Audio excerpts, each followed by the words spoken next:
Hello everyone, आईटेक CRP cloud based software में welcome. ये complete software है जो कि वेबसाइट के साथ इंटीग्रेट हो जाता है। लॉगिन करने के बाद अब हम प्रोडक्ट ऐड करेंगे। हम एक ऐड प्रोडक्ट में जाएंगे। हम एक प्रोडक्ट का नाम डालेंगे। उसके बाद हम एसकेयू की तरफ आते हैं। एसकेयू बेसिकली बारकोड होता है। अगर हमारे पास ऑलरेडी एसकेयू है तो हम एसकेयू इसके अंदर इंसर्ट कर देंगे और अगर नहीं है तो हम यूनिट में आप पर यूनिट, पर पैकेट, पर पीस ऐड कर सकते हैं। ब्रांड में आके ब्रांड को ऐड कर लें। कैटेगरीज में आके कैटेगरीज ऐड कर लीजिए। कैटेगरीज जो है आप मॉड्यूल में जाके इजीली बना सकते हैं। उसके बाद हम नीचे की तरफ आ जाते हैं। नीचे की तरफ आके मैनेज स्टॉक में जब आप टिक कर देंगे और अलर्ट क्वान्टिटी पे आइटम नंबर डाल देंगे, तब जब आपका आइटम रिमेनिंग रहेगा तब आपको नोटिफिकेशन प्रोवाइड हो जाएगी। जैसे 10 आइटम मैंने अगर इसके अंदर इंसर्ट कर दिए और 10 आइटम मेरे रिमेनिंग रहे, तब मुझे नोटिफाई कर देगा वो। अगर मुझे मैनेज स्टॉक नहीं करना तब मैं इसे अनटिक कर दूंगा। मैं इधर 10 कर देता हूँ। अब ये मुझे 10 पे नोटिफाई कर देगा। अगर 10 पे से नीचे जा रहा होगा स्टॉक तब वो मुझे नोटिफाई कर देगा। अब मैं इधर प्राइस डाल दूंगा और जितने मुझे सेल करना है वो प्राइस में डाल दूंगा। अब मेरी प्रोडक्ट ऐड हो गई है। अब मैं सर्च करूँगा अपनी प्रोडक्ट। ये देखें, मेरी प्रोडक्ट आ चुकी है। अब मैं अपना स्टॉक देखता हूँ।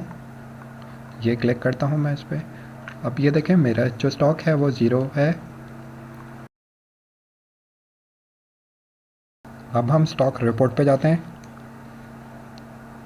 इधर हमारे पास सारे आइटम्स की स्टॉक्स की रिपोर्ट होती है। मैं अपना आइटम सर्च करता हूँ। ये देखें, 0 स्टॉक है मेरा। सब कुछ 0 है हुआ है, क्योंकि हमने ये प्रोडक्ट जो है लिस्ट डाउन की है। अभी ये हमने परचेज़ नहीं की है।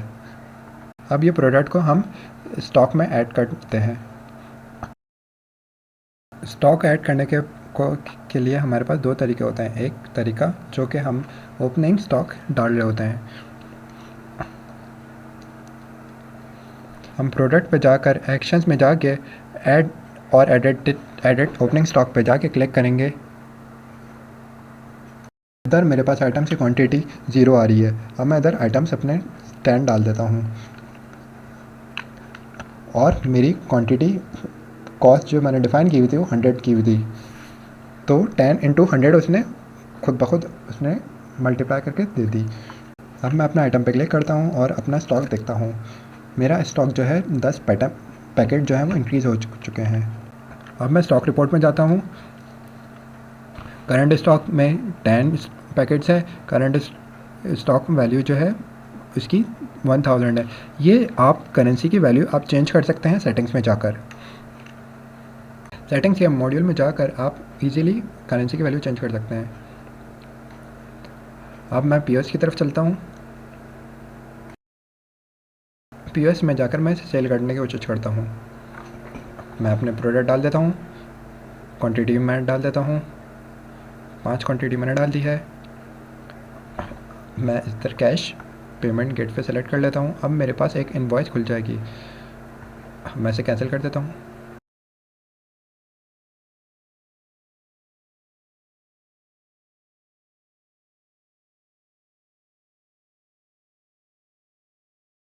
स्टॉक रिपोर्ट में जाकर हम चेक करते हैं। 5 पैकेट्स हमारे पास रिमेनिंग है। करंट स्टॉक की वैल्यू 500 है।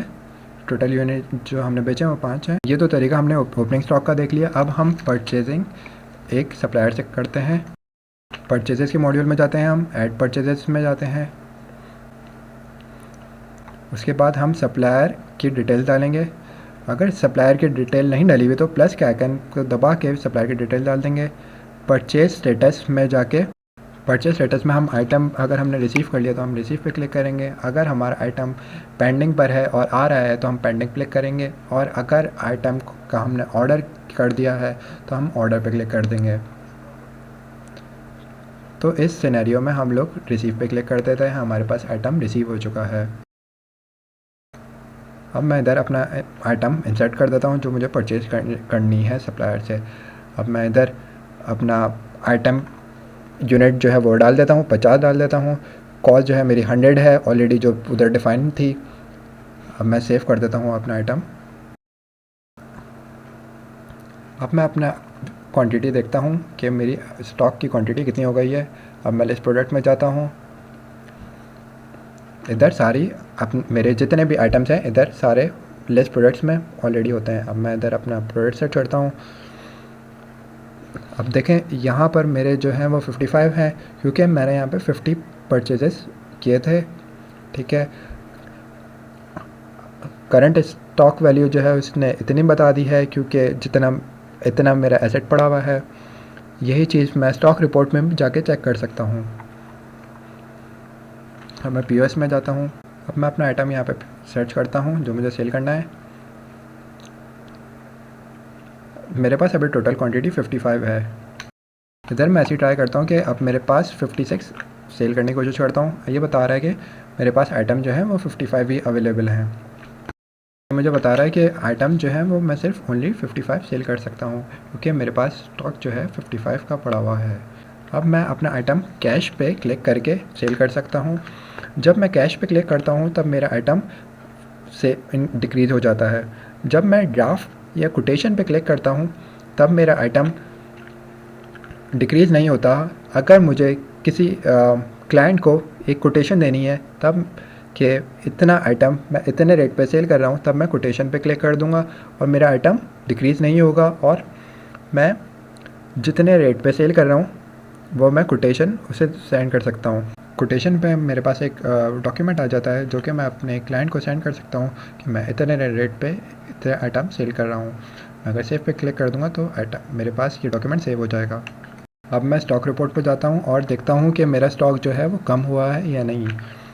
अब मैं अपना आइटम जो है वो सर्च करता हूँ, इंस्टेंट नूडल्स। ये देखें करंट स्टॉक जो है वो 55 है। मैंने कोटेशंस पे भी क्लिक किया था और आइटम जो है वो सोल्ड जो है वो 5 हुए हैं सिर्फ। मैं रिसेंट ट्रांजैक्शंस में जाके अपनी रिसेंट ट्रांजैक्शंस देख सकता हूँ। तो इधर मैं अपनी जितने जो सेल हैं वहाँ पर चेक कर सकता हूँ। कोटेशंस जो मैंने सेंड की है वो चेक कर सकता हूँ। अगर मुझे अपनी कोटेशन को एडिट करना है तो यहाँ पे मैं एडिट पे क्लिक करूँगा। अगर मेरी बहुत सारी ब्रांचेस हैं और मुझे सारी ब्रांचेस पे अपना स्टॉक मैनेज करना है तो मैं इजीली इस सॉफ्टवेयर पे मैनेज कर सकता हूँ। सपोज़ करें कि मेरी एक ब्रांच का नाम ऑसम शॉप है, तो ये ऑसम शॉप का स्टॉक मैनेज कर रहा है और सारे ऑसम शॉप का स्टॉक बता रहा है। अगर मुझे और ब्रांचेस ऐड करनी है अपनी तो मैं बिज़नेस लोकेशन में जाऊँगा। लोकेशन ऐड करने के लिए मैं सेटिंग्स में जाऊँगा और बिज़नेस लोकेशन में जाऊँगा। लोकेशन अपनी डाल देता हूँ। इधर अपनी ब्रांच का नाम डाल सकते हैं, सिटी जहाँ पर एग्जिस्ट कर रहा है, स्टेट, ये सारी डायरेक्ट वाली फील्ड जो हैं वो इनपुट करनी नेसेसरी है।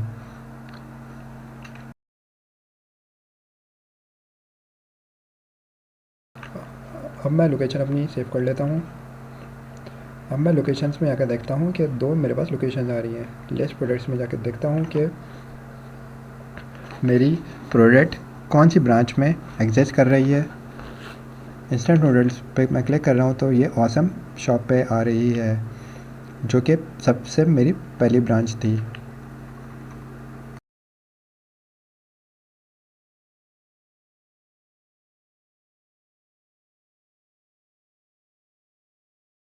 ये मेरे पास लोकेशन ऑसम शॉप का ही दे रहा है, जो कि मेरी फर्स्ट ब्रांच है, उसी का मेरे पास स्टॉक शो कर रहा है। अगर ये वाली आइटम को मुझे दूसरी वाली ब्रांच के साथ लिंक करना है तब मैं इस आइटम पे क्लिक करूँगा, इस आइटम को सेलेक्ट करूँगा और ऐड टू लोकेशन कर दूँगा। सॉरी, अब मैं इसे ऐड टू लोकेशन कर देता हूँ। मैं इसे लोकेशन 2 पे ऐड कर दूँगा। अब ये मेरे पास आइटम लोकेशन 2 में भी एग्जिस्ट करना शुरू कर देगा, लेकिन उधर का स्टॉक जो होगा वो ज़ीरो होगा, क्योंकि उधर मैंने ये परचेजिंग नहीं की है। ये देखिए, अब मैं एडिटिंग स्टॉक में जाऊंगा तो देखें अब मेरे पास दो फ्रेंचाइज, ब्रांच, जो भी आप कह सकते हैं। ये देखें, अगर मैं लोकेशन 2 पे स्टॉक ऐड करता हूँ तो ये लोकेशन 2 पे का स्टॉक ऐड करना शुरू कर देगा।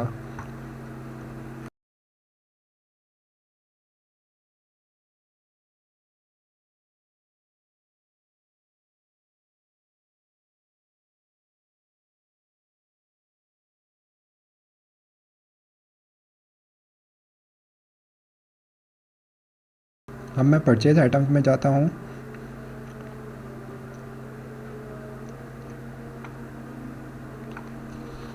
परचेज आइटम्स में मेरे पास 2 बिज़नेस लोकेशन शो करेगा। ये देखें, ऑसम शॉप जो थी वो मेरी फर्स्ट शॉप है और लोकेशन 2 जो है मेरी दूसरी शॉप है। तो एक सॉफ्टवेयर में हम अलग अलग फ्रेंचाइज या अलग अलग ब्रांचेस से सॉफ्टवेयर इस सॉफ्टवेयर के थ्रू मेंटेन कर सकते हैं इजीली। और हम रिपोर्ट्स में जाकर सारी रिपोर्ट्स भी चेक कर सकते हैं। इधर सारी रिपोर्ट्स मेंशन होती हैं। स्टॉक रिपोर्ट में जाकर हम यहाँ से भी स्टॉक रिपोर्ट मेंशन चेक कर सकते हैं। ये ITX ERP cloud based software purchasing की और स्टॉक मेंटेन करने की समरी थी। अगर आपको कोई भी क्वेरी है तो आप डिस्क्रिप्शन में कॉन्टैक्ट नंबर पे कॉन्टैक्ट कर सकते हैं।